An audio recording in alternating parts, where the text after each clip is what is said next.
বাইরে এত সুন্দর ওয়েদার, এই ওয়েদার দেখি না আমার হাঁস খেতে ইচ্ছা করছে।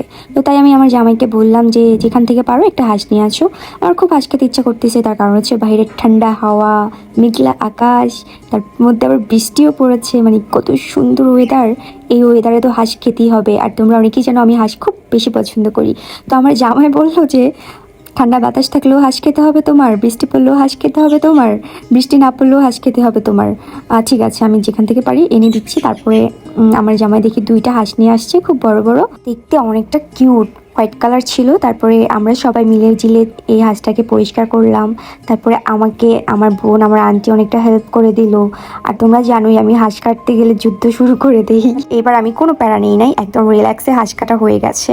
কারণ আসলে আমরা হাঁস কাটতে জানি না, বুঝছো, এর জন্য আমাদের কষ্ট হয়। বাট যারা হাঁস কাটতে জানে তাদের আসলে কোনো প্যারাই লাগে না। তো এখানে আমি একটা মশলা রেডি করে নিয়েছি হাঁসের জন্য, মানে একের ভিতর সব কিছু। এই মশলাটা দিয়েই কিন্তু আমি আমার রান্না কমপ্লিট করে ফেলবো। এই যে ব্লেন্ডার করে নিয়েছি সব কিছু। তোমরা একটা আপু জানতে চেয়েছো যে আপু তুমি কি কি দিয়ে ব্লেন্ড করো, মানে কি কি মশলা দাও এর মধ্যে।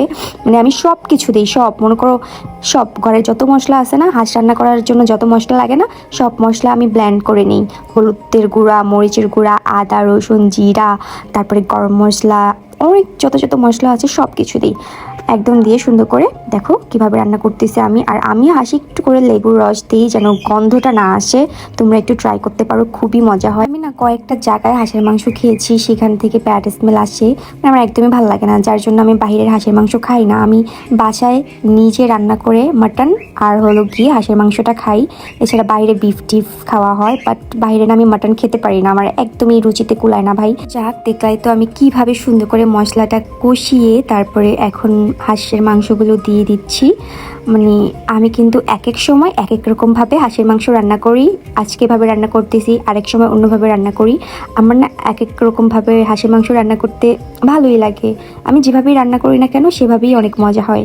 আমি হলো গিয়ে এখন এতই পাক্কা রাঁধুনি হয়ে গেছি গাইস, মানে এক এক সময় এক এক রকমভাবে এক এক আইটেমকে রান্না করি, জানো। যেমন মুরগি এক এক সময় এক এক রকম রান্না করি, হাঁস গরু যাই বলো না কেন এক এক সময় এক একভাবে রান্না করি, মানে পাক্কা রাঁধুনি হয়ে গেছে আমি।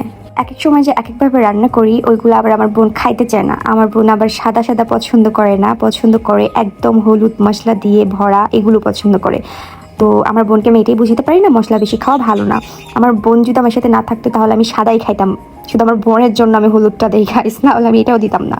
কি বলবো, একে চাই ভালো খাওয়াইতে, ভালো জিনিস, কিন্তু ভালো জিনিস আমার বোন খাবে না। আর আমার জামাইটাও আছে, সেও ভালো জিনিস খেতে চায় না। সে পছন্দ করে সবজি সাদা হোক, কিন্তু মাছ মাংস সাদা হবে না, দেখতে বলে ভালো লাগে না। তো আমি না তাদেরকে জোর করে খাইয়ে দিই মাঝে মধ্যে। যখন রান্না টান্না কিছু থাকে না, আমি এটাই রান্না করি, তখন বলি ঘরে এটাই রান্না হয়েছে, তোমরা এটাই খাও, তারপরে সুন্দর করে এটাই খেয়ে নেয়। তো যাক, আমার রান্না অনেকটা হয়ে গেছে। তো তার পাশাপাশি আমি আমার বাচ্চাদের সাথে অনেকটা টাইম কাটাইলাম, দেখলা কত দুষ্টামি করলাম। অনেক সুন্দর বাইরে ওয়েদার, বাতাস আসতেছিল জানলা দিয়ে, ওদের সাথে অনেক দুষ্টামি করে রান্না করে এসে দেখলাম আমার রান্না হয়ে গেছে। এদিকে আমার ছোট একটা পার্সেল আসছিল, লিফ লাইনার, অনেকগুলো লিফ লাইনার ছিল, একের ভিতর অনেকগুলো, খুবই সুন্দর কোয়ালিটির, কালার অনেক সুন্দর ছিল। তো আমার বোন আমাকে দেখাচ্ছিল। তারপরে আমি এক পিস আর মাংস নিয়েছি, তারপরে কুটু কুটু করে খাচ্ছিলাম আর দেখলাম মাশাল্লাহ খুবই মজা হয়েছে। তো এখন তোমরা বলো, তোমরা কারা কারা আমার বাসায় দাওয়াত খেতে আসতে চাও? আসতে পারো, হাঁস রান্না আছে, এসে খেয়ে যাও। আর ভিডিওটা কেমন লাগলো অবশ্যই কমেন্ট করে জানাবে। আর সবাই ভালো থাকবে, আল্লাহ হাফিজ।